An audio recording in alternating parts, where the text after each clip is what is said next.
আপনাদের প্রতি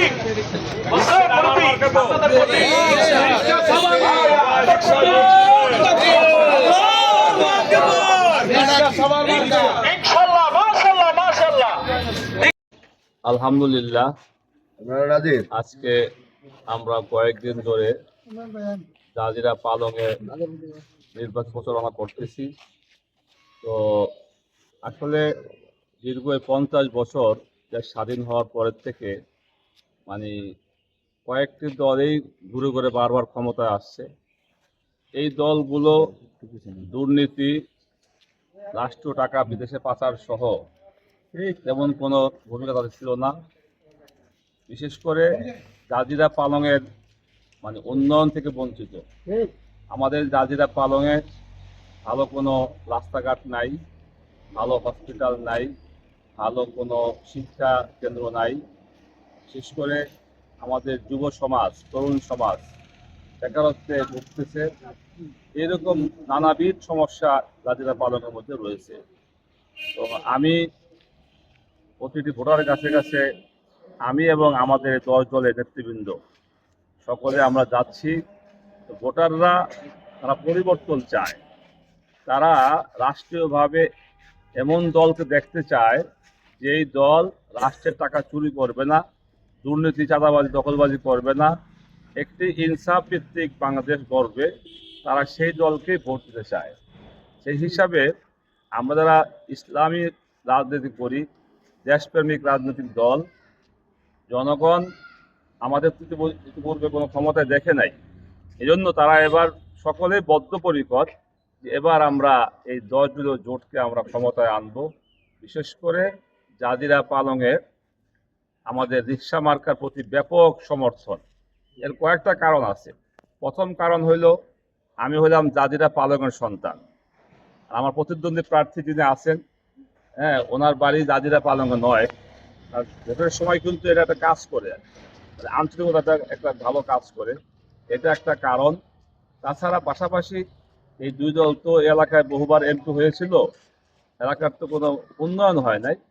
এজন্য তারা আমাদেরকেই বেছে নিবে, ব্যাপকভাবে সাড়া দিচ্ছে এবং ডে বাই ডে আমাদের প্রতি সমর্থন অনেক বাড়তেছে। আমরা আশাবাদী ইনশাআল্লাহ আগামী 12 তারিখে জনগণ শরীয়তপুর 1 আসনে রিক্সা মার্কাকে ভোট দিয়ে বিজয় লাভ করাবে ইনশাআল্লাহ। আপনি জেনে থাকবেন 24-এর কোনো অভ্যুত্থানের পরে আমরা হিন্দু ভাইদের মন্দির পাহারা দিয়েছি, আমরা পাহারা দিয়েছি। আমি স্পষ্ট বলি যে যদি আমরা 10 দলীয় জোট ক্ষমতা দিতে পারি এবং এই শরীয়তপুর 1 আসনে আমরা এমপি হতে পারি, যেমনিভাবে মুসলমান ভাইরা এখানে বসবাস করবে নিরাপত্তার সাথে, তেমনিভাবে হিন্দু বা বৌদ্ধ, খ্রিস্টান সকল ধর্মের লোক সমান অধিকার তারা এখানে ভোগ করবে। করা হবে না। যদি কেউ বৈষম্য করতে চায়, আমরা করতে দিব না। আপনারা জানেন এই হিন্দু ভাইদেরকে নিয়ে একটা রাজনীতি করা হইতো এই 50 বছরে, তাদেরকে ব্যবহার করা হইতো, ইউজ করা হইতো। কিন্তু আমরা চাই যে হিন্দু ভাইদের অধিকার ফিরে দিতে চাই। নির্বাচন প্রচারণায় বাধাগ্রস্ত হচ্ছে আমরা। যেমন গতকালকে আরিগাঁও, ওখানে আমাদের মিছিলে আমাদের এক কর্মীকে বিএনপির এক নেতা উনি মারধর করেছে। এমনিভাবে আরো বিভিন্ন জায়গায় টুকটাক ভোটারদেরকে হুমকি দেওয়া হচ্ছে এবং বলে যারা আমাদেরকে সাপোর্ট করে, কাজ করে, তাদেরকে বলে যে তোমরা মামলার ভয় নাই। অর্থাৎ ব্যাখ্যাটা এরকম যে যদি আমাদের সাথে কাজ করে তাদেরকে পেন্ডিং মামলায় ঢুকাই দিয়ে তাদেরকে হয়রানি করা হবে, এমন একটা হুমকি সারা জাজিরা এবং পালংয়ের মধ্যেই আছে। আমরা প্রশাসনকে বলেছি এবং আমি আজকেও বলি আপনাদের মাধ্যমে, প্রশাসন যদি লেভেল প্লেইং ফিল্ড তৈরি না করে এবং যদি এই সমস্ত এই যে হুমকি ধমকি বা আরো অনেক সমস্যাগুলির সমাধান না করে, জনগণ কিন্তু রুখে দাঁড়াবে এইসব ব্যাপারে। লেভেল প্লেইং ফিল্ড কিছুটা বিঘ্নিত হচ্ছে। আপনার প্রচারণায় আমি লক্ষ্য করছি। এই দেখেন আচরণবিধি, এখানে বলা হয়েছে যে ব্যানার হবে কাপড়ের, আমরা দেখতেছি ব্যানার ডিজিটাল পিভিসিতে ব্যানার অনেকে করছে।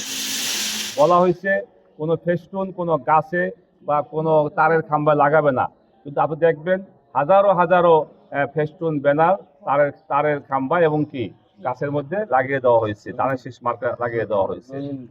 এরপরে ওই যে কি আরেকটা মার্কা আছে, ওই যে ওই যে মোটরসাইকেল আমাদের রাসেল ভাই আমরা দেখতেছি। অর্থাৎ প্রচার প্রচারণার ক্ষেত্রেও মানে আমাদের যে নির্বাচন কমিশন বা এখানে প্রশাসন, আমার মনে হয় যে তারা একটু অবহেলা করতেছে, তারা এগুলো খোঁজখবর রাখতেছে না। আমি অনুরোধ করব যে আচরণবিধি আমি এবং আমরা 100% মানতে চাই, তারা যেন মানতে তাদের বাধ্য করে।